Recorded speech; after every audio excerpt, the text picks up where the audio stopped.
Ujenzi wa mradi wa maji Sarunda imewekwa na ndugu wazo Mikael Mwangoda, kiongozi wa mbio za mwenge wa uhuru kitaifa, tarehe 29 mwezi wa 7 2026. Ni Julai 29, 2026 nikiwa hapa katika mtaa wa Sarunda ulioko halmashauri ya mji wa Bariadi mkoa wa Simiyu. Leo hii mwenge wa uhuru umeingia katika halmashauri hii ya mji wa Bariadi na umeweza kuweka jiwe la msingi mradi wa maji unaotekelezwa katika mtaa huu. Mradi huu unagharimu zaidi ya milioni 300 na utaenda kuhudumia zaidi ya wananchi 7,000.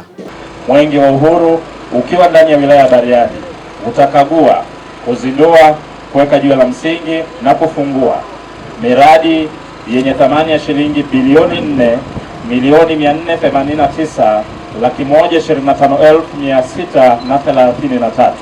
Tenki letu hapa ikishaja tutadistribute maji kutoka kwenye tenki letu kwenda kwenye mitaa ya viwandani pamoja na mtaa wa Sarunda, ambao kiujumla network yetu hii ina urefu wa kilomita 3.38. Mradi huu umehusisha ujenzi wa tanki ambalo mnaliona hapa lenye uwezo wa kuhifadhi maji lita 50,000, lakini tuna mtandao wa bomba kilomita 3.38, lakini tumejenga chanzo ambacho kina uwezo, kisima kirefu ambacho kina uwezo wa kutoa maji lita 15,000 kwa risaa.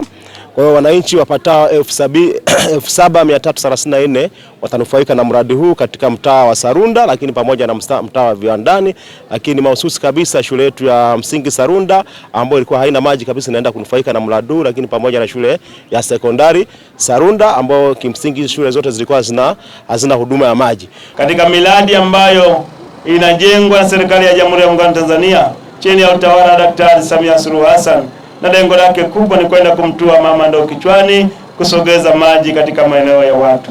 Tunawashukuru wote ambao wanatekeleza, wataalamu wetu kutoka Baruwasa ambao wanasimamia mradi huu katika mji wetu wa Bariadi na wanatekeleza vizuri.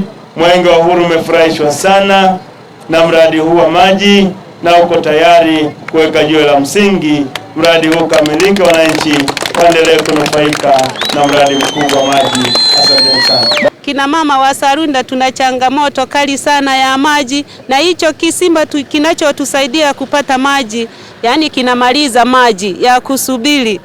Yani tunasubiria, tunachota hata ndoo 2, 3, maji yanakatika. Katika mtaa huu tulikuwa na shida ya maji. Maji tulikuwa tunafuata ng'ambo kule kilomita au 10 unakuja na maji kichwani.